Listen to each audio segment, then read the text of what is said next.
was the most embarrassing moment of your life, sir? The absolute most embarrassing thing that's ever happened to you? You know, we just hang out in these suburban neighborhoods, just walking around, meeting the people, talking to the folks. Bosnia, man. You filming some shit right now? I'm over here. The other day with this guy, he comes up to me, he says, "Hey, what are you doing with your life?" I said, "I've been spending it working at a convenience store. How about you for my boss?" And he says, "You wasted your life." You know, this will help. I kind of like it, you know, candy, the newspaper. You like selling the newspaper or reading the newspaper? I mean, were you doing Benefits of the job, if you will. So, a little uphill walk coming up here. Dutiful cameraman, doing his job to a T. You can barely even hear his footsteps. Consuming the candy for breakfast, mostly. Any coffee. particular favorite? I like my scratch-offs. Oscar-winning cinematographer, Vilmos Zsigmond. The lottery. Is there a particular candy bar or candy treat that you prefer amongst all others? That's right. This is shot by Vilmos Zsigmond. I swear to God. Like a Snickers bar. Can we say that? Yeah, that's absolutely fine. You don't worry about it. Just say whatever you like. Well, mostly Snickers. Ornery bastard a lot of the time, but does a beautiful job.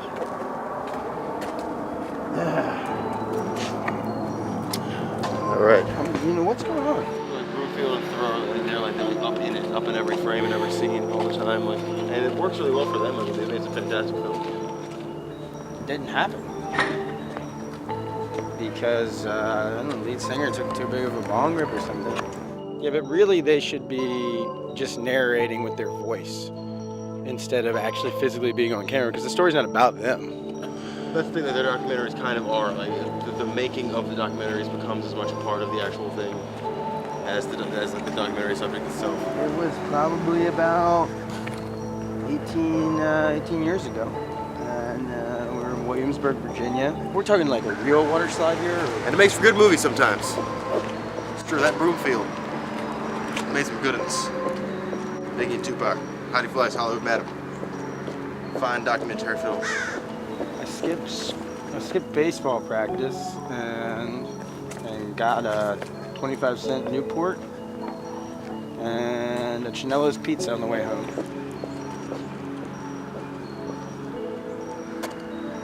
So was that Hands on a Hard Body? It's a great documentary.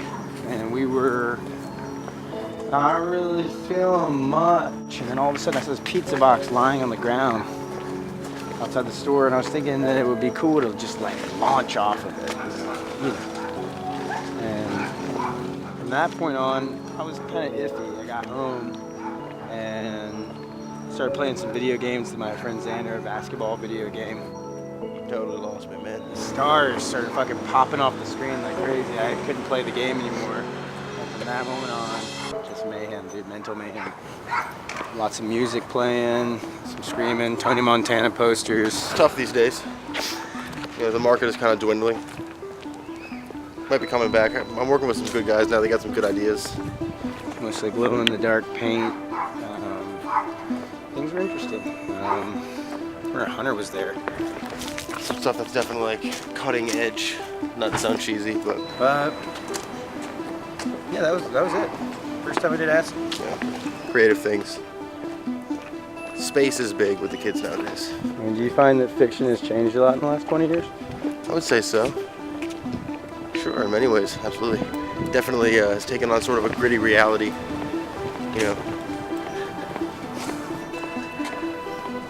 The space thing, you know, is definitely not correct. What I said earlier, it's not correct at all. People want to see the bloody gun violence, even in comics. Yeah. Gritty reality, man. Yeah, well, I was sitting there, I was drinking. I mean, what are the themes, though? I mean, what's really going on? I mean, the musical as a comic book. I know that sounds very strange, but it definitely requires, and it's pretty revolutionary, but we're synthesizing this Met this little lady named Doreen. She was serving me pancakes at a local eatery, late night eatery, 24-hour diner. Try not to use the word drug, but we want to basically distribute with these comics a musical enhancer. Doreen and I went back on to her house, and she was putting on some late night records, some Ray Charles, and that Sam Cooke. I like me some Sam Cooke. Are you injecting music? No. How's it a drug? It's not like a piece of like window pane acid. You know, like it's just. It's not like acid. I didn't say that. We can erase some of this stuff, right? Sure. Basically, long story put short, we started doing. It's pretty radical, is all I'm saying. I have some pretty wild ideas, and I'm having difficulty finding investors. But Whose book? I'm sorry. I mean, there's literature on this. You're saying? I kept listening to that Sam Cooke music for a little while, till she came to. She fixed me breakfast pancakes. Hell, it was 3 o'clock in the morning. I figured, let's go out. I mean, so being a volunteer fireman for the last 15 years. I've seen some things. I mean, since you were, what was it, 8 years old? Yeah, I was the youngest fireman in the world. I'm not trying to get all philosophical with this. I told you I don't want to artsy fartsy filmmaking bullshit.